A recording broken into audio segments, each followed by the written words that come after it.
queria convidar você a gente se levantar. Eu queria orar pelo nosso Brasil, irmãos. Queria que nós, mais uma vez, colocássemos a nossa pátria diante do trono da graça. Vamos pedir isso, vamos. Deus, nós precisamos de um Brasil que experimente a Tua graça e a Tua misericórdia. Nós precisamos do Senhor, precisamos de discernimento, precisamos que o Senhor levante homens e mulheres que amem essa pátria, mas que também tenham uma experiência profunda contigo, Senhor. Porque, como já foi citada, feliz é a nação cujo Deus é o Senhor. E uma nação cujo Deus é o Senhor, é uma nação em que os habitantes são tementes a esse Deus. E querem honrá-lo, e querem obedecê-lo, e querem segui-lo, e querem andar no teu caminho. Ó Deus, isso fala comigo, isso fala com essa igreja, isso fala com o teu povo, da necessidade que nós temos de pregarmos o Evangelho para o Brasil e para o brasileiro. Levanta, Senhor, homens e mulheres que queiram falar de Cristo a esse nosso país, aos nossos conterrâneos. Que o teu Espírito tenha compaixão da miséria espiritual que nós vivemos nessa pátria. E que com nossas vidas no teu altar, as nossas vidas para a glória do teu nome façam tamanha diferença no nosso país. Que o Evangelho chegue ao coração de tantas pessoas. Que, ó Deus, na tua misericórdia, tu cuides da nossa pátria. E independente do resultado hoje, que o Senhor levante pessoas que são, ó Deus, pessoas cheias da tua graça, cheias de compaixão.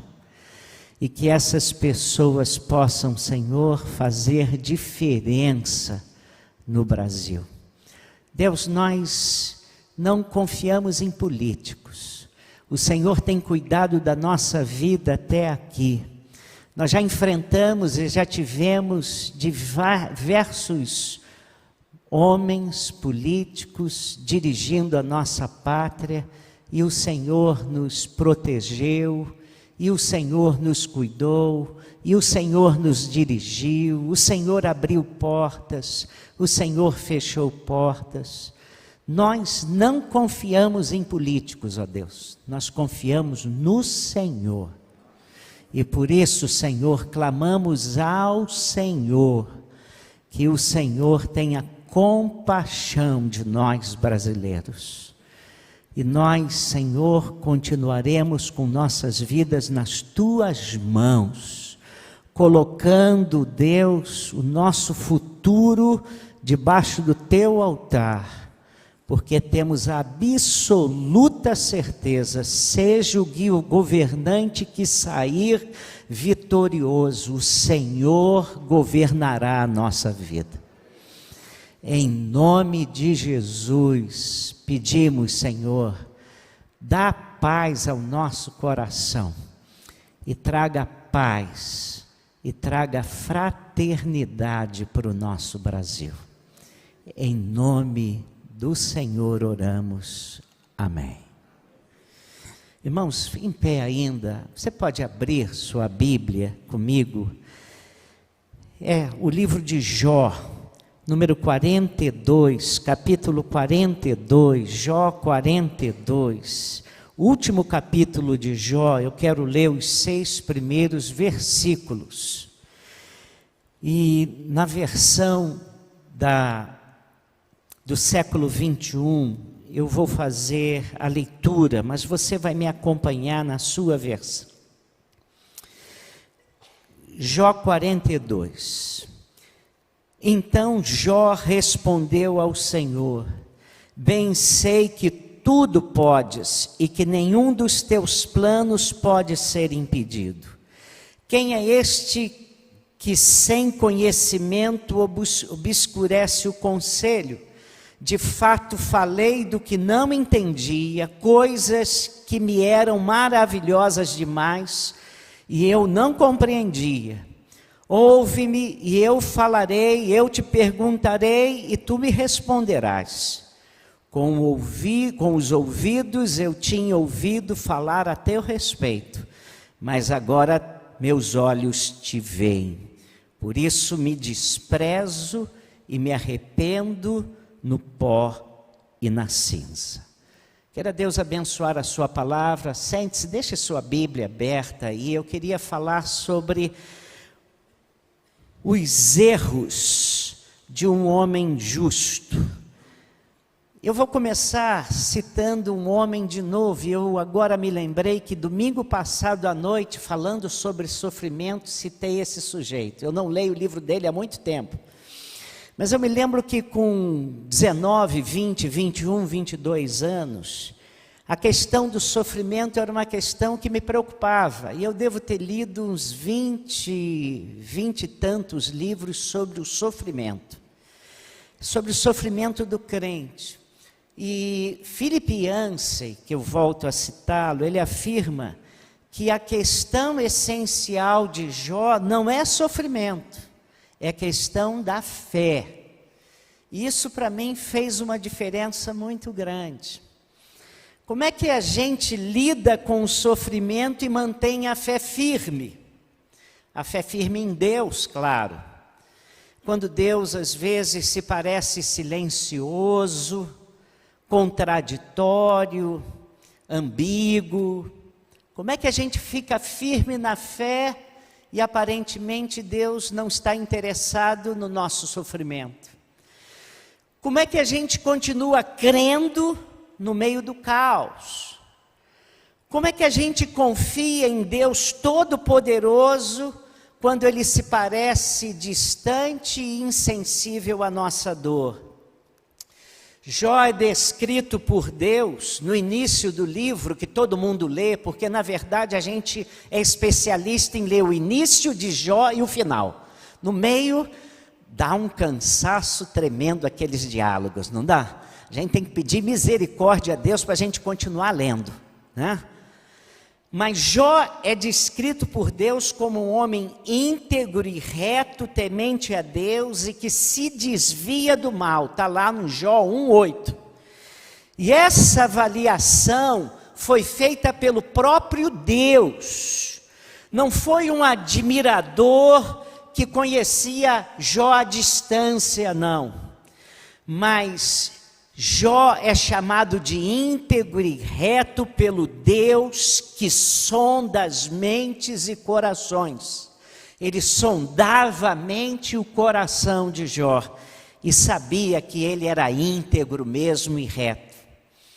Eu me lembro de uma pessoa referindo ao seu pai e disse que o pai foi um líder cristão que teve uma vida longeva e teve uma vida muito bonita diante de Deus, cuja vida inteira fora fiel ao Evangelho. E ele disse: meu pai foi um homem justo, foi um homem que teve uma vida muito bonita. E eu quase que digo que meu pai tinha uma vida irrepreensível. Só não digo isso, dizia a pessoa, porque eu sei que meu pai era pecador, porque a Bíblia diz que todos os homens são pecadores. Mas apesar dessa consideração inicial, Deus dizendo que Jó era íntegro e reto, essa consideração inicial do livro, Jó não era um homem sem pecado. Porque no final, nessa hora que eu acabei de ler aí para vocês, na hora da revisão e da reavaliação da sua própria vida, se você prestou atenção no que eu li, Jó admite uma série de equívocos que ele cometeu. Ele afirma que muita coisa que ele dissera para Deus e sobre Deus não tinha fundamentação, que ele falou de coisa que ele não entendia, e disse mais que ele se arrependia das suas conclusões. Em que errou Jó? Quais foram os seus pecados? Por que eu falo isso? Porque às vezes nós queremos bancar Jó também. Em que errou Jó? O primeiro erro de Jó foi o desconhecimento de Deus. E por que eu falo isso? Porque ele mesmo admite que se arrependia das suas considerações acerca da vida e de Deus, porque ele só conhecia o Senhor de ouvir falar.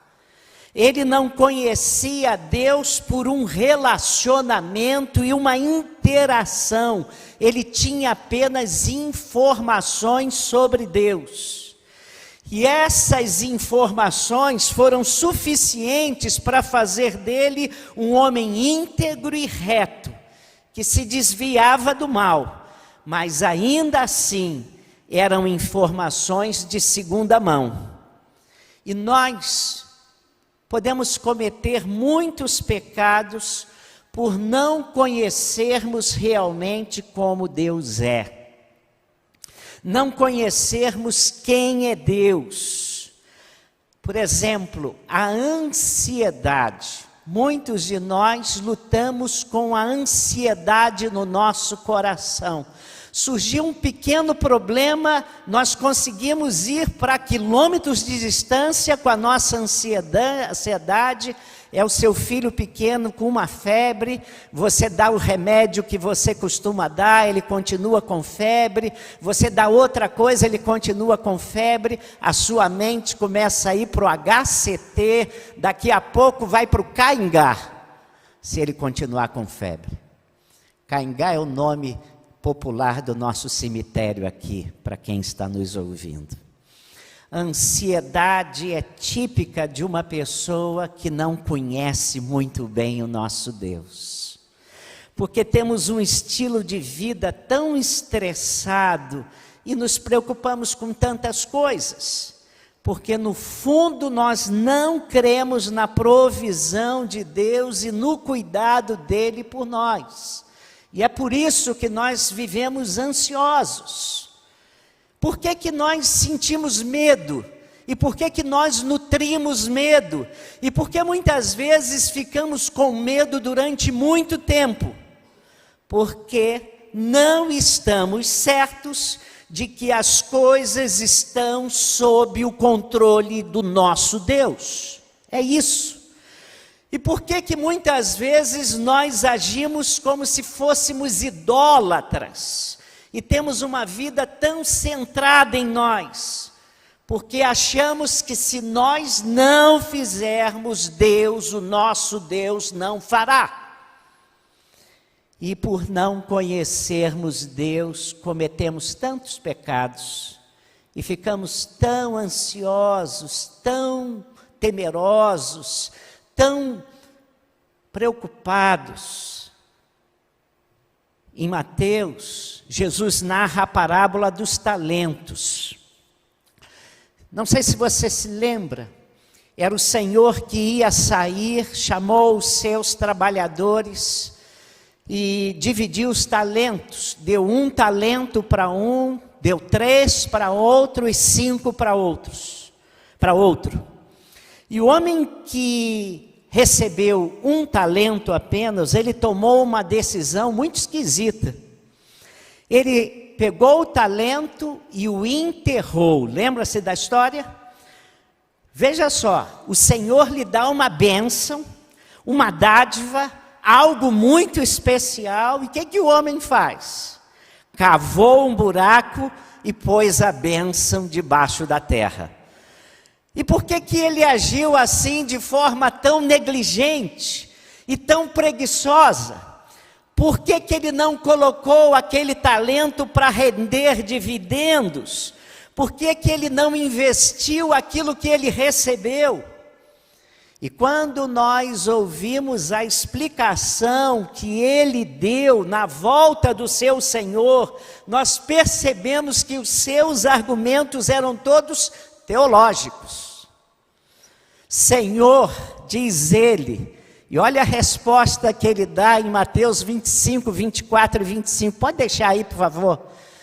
Senhor, sabendo que és homem severo, que ceifas onde não semeastes, e ajuntas onde não espalhaste, receoso, escondi na terra o teu talento, e aqui tens o que é teu.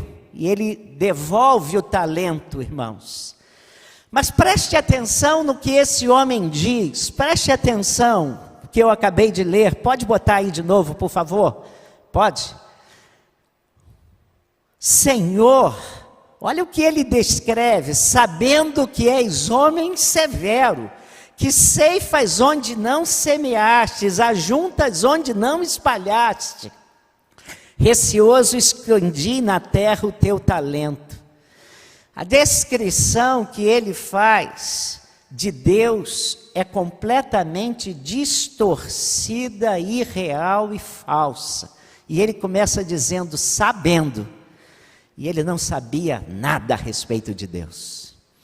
Deus é visto por ele como um homem severo, injusto, que ceifa onde não semeia, e aquilo gerou dentro do coração dele um receio, um temor, um medo tão grande que o levou à preguiça, à moleza, à indiferença e ao descaso. E nem a sua inteligência funcionou, porque ele poderia ter colocado o seu talento, o seu dinheiro colocado nas mãos de banqueiros, e isso lhe renderia alguns lucros. A compreensão errada sobre Deus, o desconhecimento dele sobre o seu Deus, a sua teologia o transformou em um idiota, desculpe a palavra. Aí a gente vai a Jeremias, o profeta, vivendo talvez a maior crise da sua história. Ele está anunciando que Jerusalém vai ser destruída. E Deus o preserva em Jerusalém para ver toda a extensão daquela destruição. E quando nós lemos as lamentações de Jeremias, nós percebemos que Jeremias faz algo totalmente inverso desse homem que recebeu apenas um talento. A situação do povo de Deus era caótica pós-guerra. Havia marcas de crueldade, da violência dos caldeus em toda a terra. A terra estava desolada. Havia uma sensação de que Deus havia abandonado aquele povo.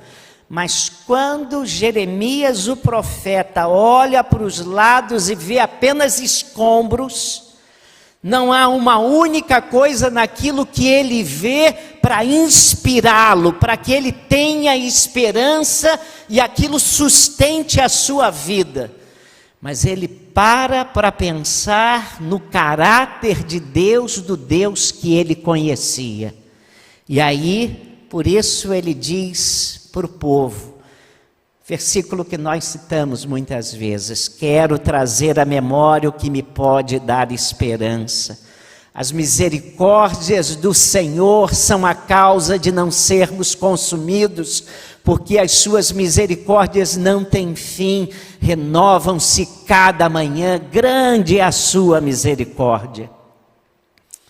E aí a gente vê que um dos pecados de Jó foi o desconhecimento de Deus.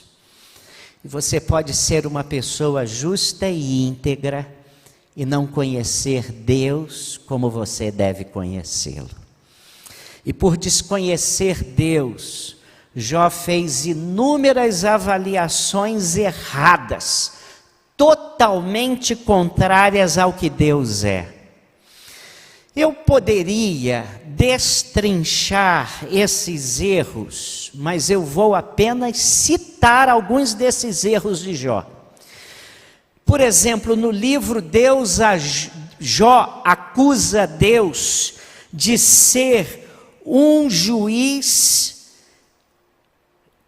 de ser um ser contraditório, que se contradiz, porque sendo um Deus reto, havia deixado a terra entregue nas mãos de perversos. Ele diz isso em Jó 9, versículo 24.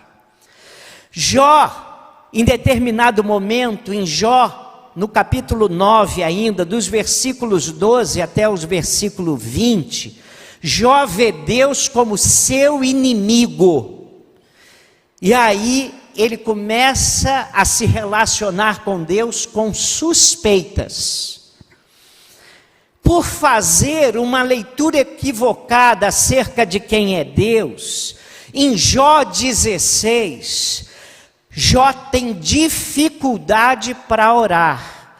Como é que ele ia recorrer a Deus em oração quando ele via Deus como um opositor dele? Então Jó tem dificuldade para orar.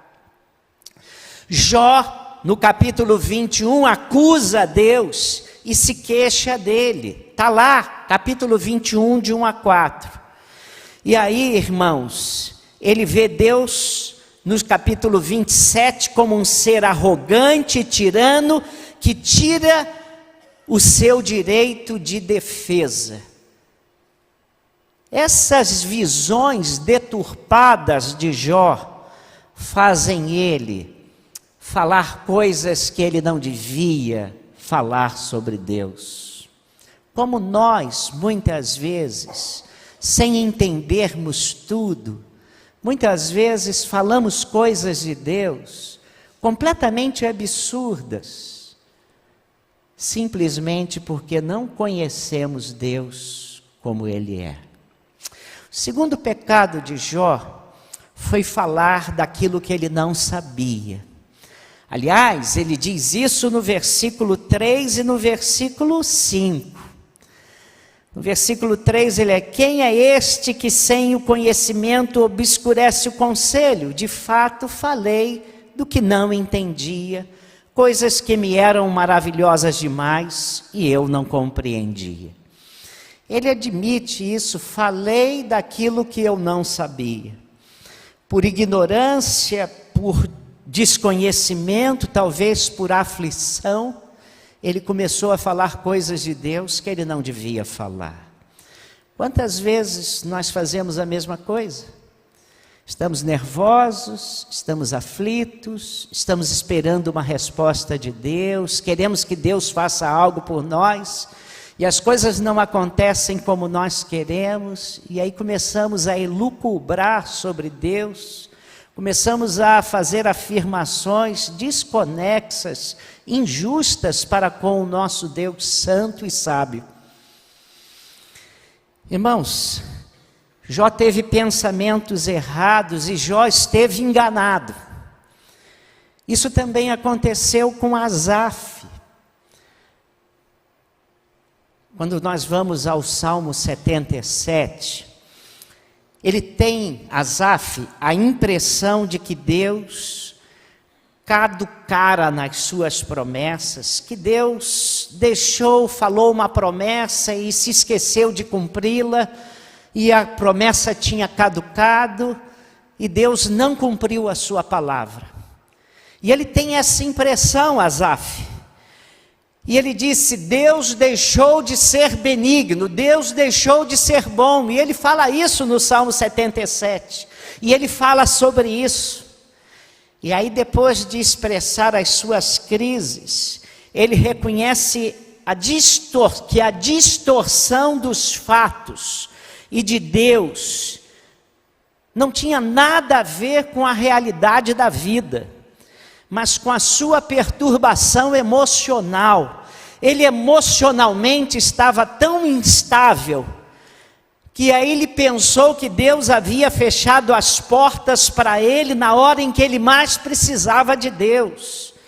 E aí ele dizia o seguinte: não, isso tudo é que a minha aflição, o meu estado emocional está me fazendo tirar conclusões falsas. E ele diz no Salmo 77, versículo 10, isto é a minha aflição, mudou-se a destra do Altíssimo. Estou falando essas coisas de Deus, mas é a minha aflição, não é nada disso.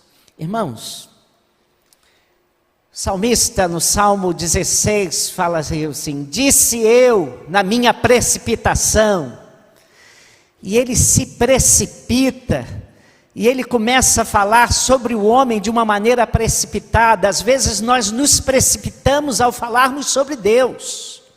No Salmo 73, Asaf volta a errar de novo. Asaf enfrenta a sua crise existencial num nível mais profundo, porque Asaf está vendo o homem incrédulo, ímpio, o homem não pio, o homem que diz que não precisa de Deus, não precisa de oração, não precisa buscar Deus, não precisa de nada. E ele está olhando para esse homem e está sentindo inveja desse homem. E ele diz no Salmo 73 que ele invejou tanto essas pessoas que ele quase escorregou e abandonou a fé. Mas é interessante que nessa crise ele chega a algumas conclusões desastrosas sobre Deus e sobre a vida. Ele diz assim, já sei o que eu vou fazer, eu vou falar como um ímpio qualquer, eu vou adotar a mesma arrogância dos incrédulos que dizem assim, como sabe Deus? Acaso há conhecimento no Altíssimo? Ele pensou em dizer isso. E em seguida, mais uma vez, ele reconhece o seu erro. Capítulo 73, versículo 15. Se eu pensar em falar tais palavras, já aí teria traído a geração dos teus filhos. Ele chega à conclusão seguinte, eu estou muito confuso, mas uma coisa eu sei na minha confusão, que eu não devo fazer o povo de Deus tropeçar, eu não devo atrapalhar a fé dos crentes em Cristo, dos tementes a Deus, daqueles que seguem o Senhor. E alguém lendo o Salmo 73 disse o seguinte, bom, ele chegou a essa conclusão, mas o problema é que ele escreveu isso no Salmo e ficou gravado para nós. As dúvidas de Jó também foram ditas e escritas, e muita gente foi atingida. E não é assim mesmo que nós fazemos? Estamos com raiva, estamos zangados, estamos decepcionados, falamos coisas erradas sobre Deus e às vezes até as escrevemos. Existem pastores e líderes que passam por crises e ao invés de abrigar seus questionamentos lá dentro dos seus corações, resolvem publicá-los, às vezes até levar esses questionamentos para o púlpito em nome da sua autenticidade e da sua honestidade. Na verdade, irmãos, todos passamos por dias maus, todos passamos por questionamentos, por dúvidas, por crises e por aflições. E o que nós devemos fazer nessas horas, irmãos? Eu acho que quem dá a resposta para nós é Abacuque. Abacuque está numa crise tremenda. E no auge da crise, ele diz para Deus assim, irei e colocar-me-ei na minha torre de vigia para ver o que o Senhor me dirá. Se eu vou subir a torre e vou esperar Deus me responder. E vou esperar Deus me dar uma resposta. Eu vou esperar Deus mostrar para mim e me explicar qual é a vontade dEle, o que Ele quer, a resposta dEle a essa situação. Você está em crise, está passando por maus momentos, vou usar uma expressão, pare de deitar falação, tá? Pare de deitar falação, fique calado. Calado a gente não fala besteira. E se vai falar sobre Deus é pior ainda.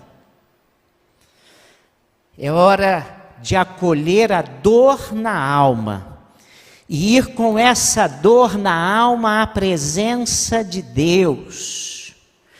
Nem sempre é possível entender tudo o que nos acontece, mas o temor reverente de um adorador perplexo diante de Deus pode ser extremamente salutar para a nossa alma, para o nosso coração.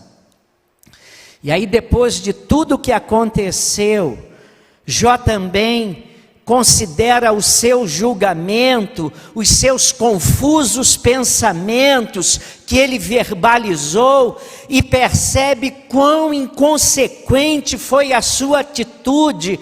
E ele diz, na verdade falei do que nada sabia. Jó 42, 3. Quantos de nós falamos besteiras porque estamos nervosos, porque estamos ansiosos, porque não temos uma resposta de Deus ainda? Pare, ore e espere. Terceiro lugar, o terceiro pecado de Jó.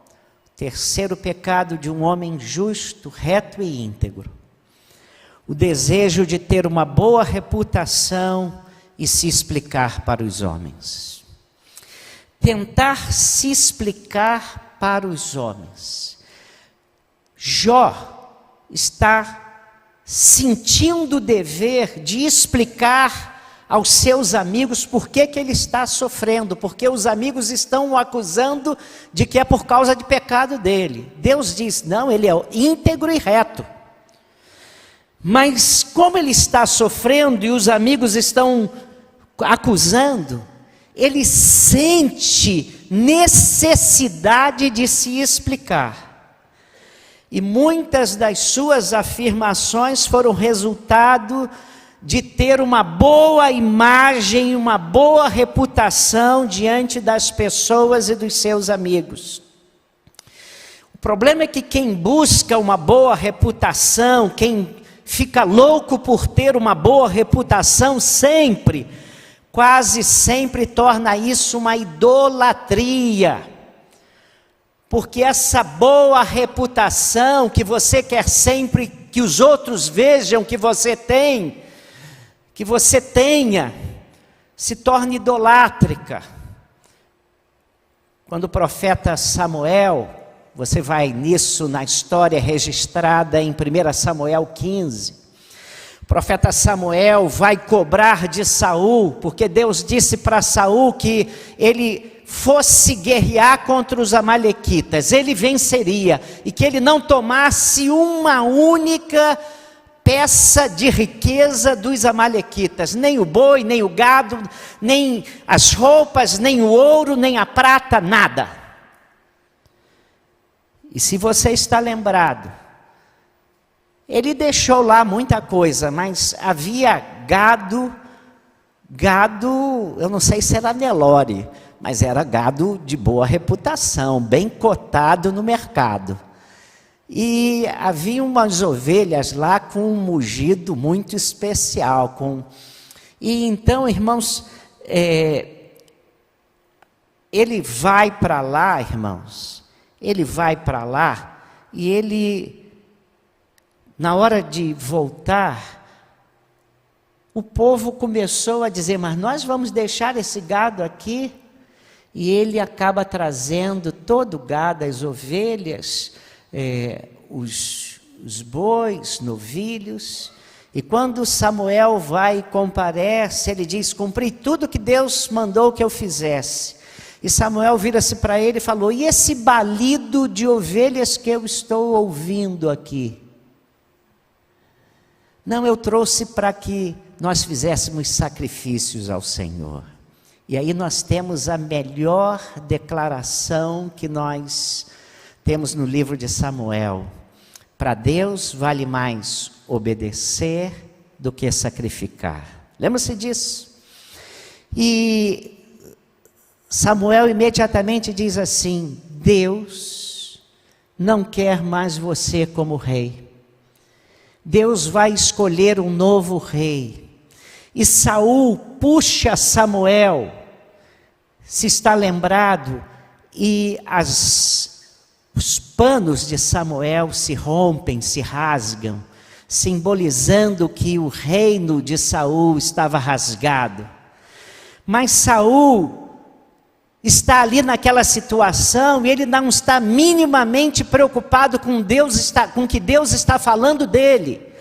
Saul está preocupado com a situação dele diante da liderança do povo.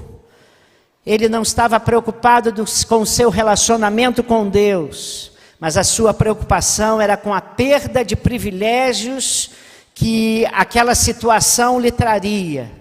Ele ia perder posição, ia perder reputação diante dos seus líderes. E aí, no capítulo 15 de 1 Samuel, versículo 30, Saul faz o seguinte pedido a Saul: pequei, honra-me, porém, agora, diante dos anciãos do meu povo e diante de Israel. Saul não percebeu que o pecado não traz honra a ninguém, só traz vergonha. Entretanto, a sua vaidade e o desejo de boa reputação, de reconhecimento e de aclamação públicas, faz com que ele não se mostre preocupado com a sua vida espiritual, mas se sente muito incomodado porque aquilo lhe traria perdas. A preocupação era com a sua reputação diante dos homens, dos líderes de Israel. A Bíblia diz que muitas das pessoas que seguiram a Jesus amaram, muitas pessoas que não seguiram a Jesus, não o seguiram porque amaram mais a glória dos homens do que a de Deus. Isso está lá em João 12, versículo 43. A busca por reconhecimento, popularidade, elogios, pode nos levar, desculpem que eu fale, pode nos levar ao inferno. Vaidade é o pecado predileto do diabo. Jó tenta se explicar e se justificar. Todos nós gostamos de ter respeito dos outros, mas a questão não é o que os homens dizem de nós, a questão é o que Deus diz sobre nós, irmãos. O importante não são os aplausos dos homens, mas os aplausos dos céus. E Jó já tinha recebido o maior veredito que vinha do próprio Deus. Deus disse para o diabo que ele era íntegro e reto, e ele não precisava se importar com a opinião dos outros, mas boa parte dos argumentos de Jó tem a ver com a necessidade que ele sentia de ser visto como uma pessoa boa. E quantas vezes nós pecamos porque sentimos necessidade de sermos vistos como pessoas boas. Quantas vezes mentimos? A mentira é o medo que nós temos de dizer a verdade para os outros e o que as pessoas vão pensar de nós. Capítulo 31 do livro de Jó nos revela isso com uma clareza muito grande. Se quiser, vai lá e leia. Quarto lugar, quarto pecado e certamente o pior de todo. Qual foi o quarto pecado de Jó? Se achar justo demais. Pregadores e comentaristas bíblicos afirmam que de fato o maior pecado de Jó foi se achar justo demais. Capítulo 6, versículo 29 diz assim: a justiça da minha causa triunfará. Jó 27, versículo 6. Minha consciência não me reprova por qualquer dia da minha vida. Não me arrependo de nada. Já ouviu gente dizendo isso? Jó disse isso. Não me arrependo de nada. Ele alega que Deus não conhecia a sua integridade. Jó 31, versículo 6. Ele desafia Deus para um tribunal onde ele demonstraria a sua inocência e o equívoco do Todo-Poderoso. Jó 31, 35. Qual é o perigo das pessoas que se acham justas e boas demais? É que pessoas assim acham que Deus lhes deve alguma coisa, que Deus está em dívida para com elas. Você se lembra do filho mais velho, do pai do filho pródigo, do irmão mais velho do filho pródigo? Ele era moralista, legalista, muito consciente das suas tarefas, mas ficou indignado com o pai. Ele disse assim: há tanto tempo tenho servido, sem nunca comer um único cabrito. E aí ele lança a mão das suas credenciais e acha que o pai lhe deve respeito. E é exatamente assim que Jó reage. Ele chega mesmo a desafiar Deus para um tribunal. Tomara eu tivesse quem me ouvisse. Eis aqui a minha defesa assinada, que o Todo-Poderoso me responda. Deus passa muito apuro na mão de pessoas de justiça própria, porque para essas pessoas que se acham justas demais, Deus está sempre lhes devendo, e ai de Deus se não atender às expectativas delas. Pessoas assim se julgam facilmente superiores a todas as outras. E mais uma vez, considerando o irmão mais velho do filho pródigo, ele disse para o pai: vindo porém esse teu filho, que desperdiçou todos os seus bens com meretrizes, tu mandaste matar para ele o novilho cevado. Ele é um homem cheio de si. Mas aquele fariseu da oração, também cheio de si, ora se comparando com o pecador que está ao seu lado, e ele diz para o pai: graças te dou, porque não sou como este publicano aqui do lado, dou o dízimo de tudo quanto possuo, jejuo 2 vezes por semana. E nós conhecemos bem todo o discurso. Pessoas que são hábeis e ágeis em condenar e julgar os outros porque são muito boas.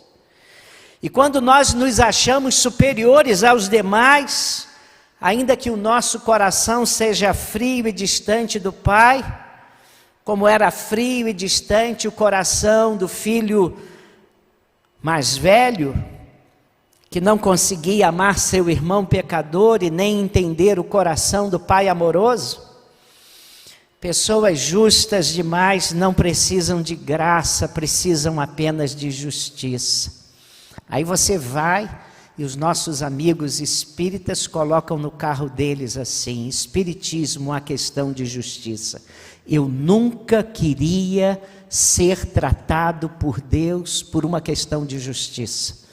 No dia que Deus quiser me tratar por uma questão de justiça, eu estou fulminado. Acho que eu vou ser fulminado aqui do púlpito, né? A minha questão com Deus é uma questão de graça e misericórdia. É isso, irmãos. Eu dou graças a Deus por conhecer esse Deus gracioso e misericordioso. Porque pessoas justas não precisam de justiça. E essas pessoas julgam ter méritos credenciais, creem nos seus méritos e acham que isso vai esses méritos vão justificá-las diante de Deus e dispensam a graça. E nada disso distancia uma pessoa mais da cruz do que quando nós temos senso de que nós somos muito bonzinhos e muito justos. Por isso o Espírito Santo encontra uma barreira tremenda para alcançar o coração de pessoas assim, porque elas não estão convencidas do seu estado miserável. Elas são tão ricas que não precisam de coisa alguma e não sabem que são miseráveis, pobres, cegas e nuas, como era a igreja. A igreja de quê? Tiatira? Não, é a última igreja. Laodiceia. Quando o apóstolo Paulo percebeu a sua situação de fracasso diante de Deus, ele mudou completamente a sua visão. E ele mudou a visão das coisas espirituais. E depois de descrever em Gálatas o seu invejável currículo, e o currículo dele era melhor do que a grande maioria, e ele descreve todas as suas realizações, e depois de descrever tudo, ele diz assim: mas eu considero tudo um esterco. Na verdade, irmãos, ele usou a palavra mais forte que havia no grego para esterco. Ele falou: considero tudo isso mesmo que você está pensando. Considero isso, porque eu quero é a graça que vem pela obra de Jesus Cristo por mim e pela obra do Espírito Santo no meu coração. Filipenses 3, de 2 a 10, vai lá e leia isso. Pessoas que se acham justas demais, nunca têm gratidão e não se impressionam com a cruz. Elas estão muito impressionadas com elas próprias. Esse foi o quarto pecado de um homem justo. Pecado que muitas vezes bate a porta do nosso coração. Deixa eu terminar antes que digam glória. Jane não está aqui, irmãos. Ela vai dizer assim para mim: ouvi você hoje pela internet. Quanto aos nossos pecados, irmãos, todos nós os temos. E infelizmente às vezes temos pecados de estimação. Pecados que nós gostamos de alimentá-los, nutri-los, sem perceber quão arriscado é viver debaixo do domínio do pecado. O problema não é achar que conseguimos controlar o pecado. O problema é que quando deixamos o pecado frouxo, ele nos controla. Todo que vive em pecado é escravo do pecado. E pecado na Bíblia não é um mero comportamento, é uma força. E é uma força para a qual muitas vezes nós não conseguimos resistir. E eu não sei se você já reparou, mas quando o apóstolo Paulo, em Romanos 7, ele não fala em Romanos 7 de pecado no plural. Ele não fala de pecados, ele fala de pecado. Também quando a gente canta aquele hino, foi na cruz,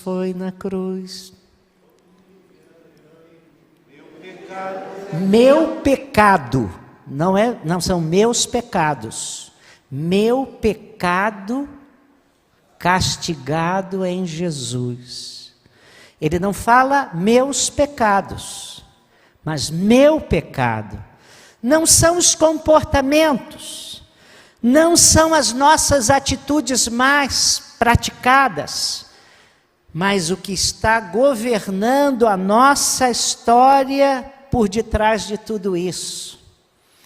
Jó tinha seus pecados, mas os nossos pecados estão sempre nos atraindo por causa do nosso pecado. da nossa natureza pecaminosa. Todas as vezes que achamos o nosso pecado insignificante, nós temos que lembrar que Jesus teve que morrer por ele. Jesus teve que morrer por nossos pecados. E ele teve que pagar um alto preço pela nossa tragédia. E se reconhecemos que temos um grande Salvador, devemos sempre lembrar que isso se deu por sermos grandes pecadores. Se o homem que andou de uma maneira íntegra e reta diante de Deus, a ponto de Deus citá-lo para o diabo, no meio da dor e do sofrimento cometeu pecados, que Deus tenha misericórdia de nós. Que Deus haja com graça, poder e misericórdia na nossa vida. Somos pecadores necessitados da sua graça e do seu perdão. Olhe para o seu coração e diga para Deus: Deus, tem misericórdia de mim também. Era isso que eu queria deixar para o nosso coração nessa manhã. Que Deus nos abençoe.